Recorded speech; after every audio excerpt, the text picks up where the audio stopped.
C'est l'heure de l'actualité internationale. Bienvenue, bonjour à toutes et à tous. On débute en Indonésie. Des dizaines de personnes sont portées disparues après l'effondrement d'une mine d'or illégale.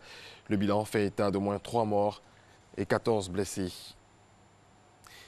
La tension s'est brutalement aggravée hier entre l'Inde et le Pakistan qui ont chacun affirmé avoir abattu des avions ennemis.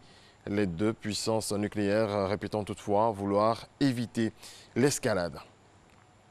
Une première réunion de négociation entre le gouvernement du président nicaraguayen Daniel Ortega et l'opposition s'est tenue hier et le dialogue se poursuivra dès aujourd'hui pour tenter de trouver une issue à la crise politique. C'est ce qu'a annoncé le nonce apostolique de Managua. Quelques heures avant l'ouverture des discussions, 100 opposants emprisonnés ont été extraits de leurs cellules et conduits à leur domicile pour y être assignés à résidence. Donald Trump et le leader nord-coréen Kim Jong-un ont affiché leur optimisme hier à Hanoï au début de leur deuxième sommet, 8 mois après leur rencontre historique de Singapour.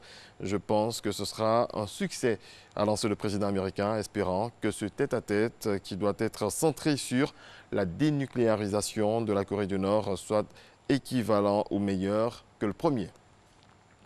L'ex-avocat personnel de Donald Trump, Michael Cohen, a livré hier un témoignage explosif sur son ancien client devant une commission parlementaire du Congrès américain.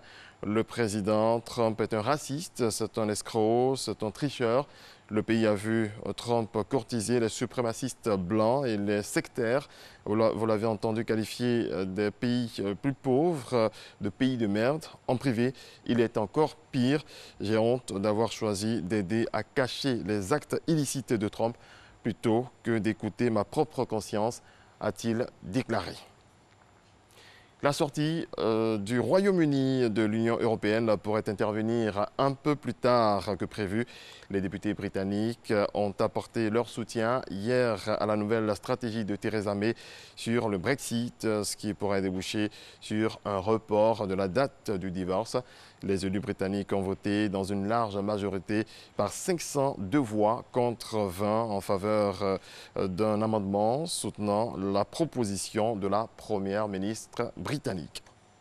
On reste dans le ton du Brexit. Dublin est en train de gagner ses galons de capital financière, attirant banques, fonds d'investissement et cabinets juridiques implantés au Royaume-Uni et soucieux de conserver un pied dans l'Union européenne. Reportage.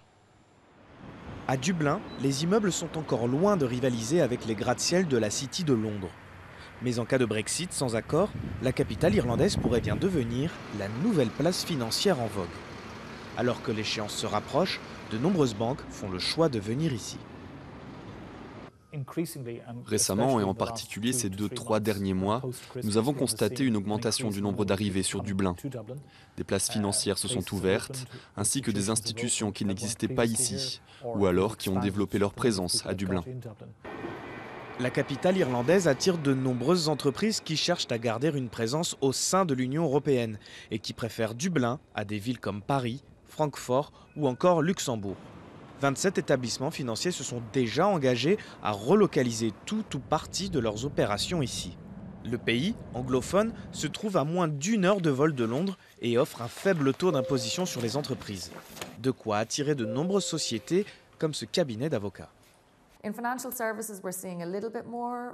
Il y a davantage de travail ces derniers temps dans le secteur des services financiers, notamment sur les modalités de salaire et d'immigration, liées au fait que des cadres supérieurs avec des hauts salaires viennent s'installer en Irlande. De son côté, le gouvernement irlandais y voit l'un des rares aspects positifs du Brexit. J'ai toujours dit que s'il y avait des entreprises au Royaume-Uni qui se trouvaient en difficulté à cause du Brexit, l'Irlande pouvait être une solution. Pour autant, tout n'est pas bleu dans le ciel irlandais. Un boom dans le secteur financier ne compenserait pas les perturbations causées par un Brexit dur. Selon le ministère de l'économie, un tel scénario pourrait causer la perte de 55 000 emplois et coûter jusqu'à 6% de PIB au pays. La première opération chirurgicale au monde télémonitorée via la nouvelle génération de téléphonie mobile, la 5G, a été réalisée hier par un médecin espagnol. Ce type d'assistance a déjà été utilisé en médecine, mais la 5G offre un temps de réaction encore plus court et une qualité d'image nettement meilleure que les réseaux précédents, limitant ainsi les risques d'erreur. C'est une première dans l'histoire du Festival de Cannes. Un réalisateur mexicain, à travers la personne de Alejandro González Iñárritu, présidera le jury. Alejandro González incarne à la fois le nouveau cinéma mexicain, l'artiste engagé et le cinéma populaire. Pour ces multiples raisons, les organisateurs du Festival de Cannes ont nommé le cinéaste mexicain 5 fois oscarisé président du jury de la 72e édition. Merci à toutes et à tous de votre attention. C'est la fin de cette édition. On se retrouve demain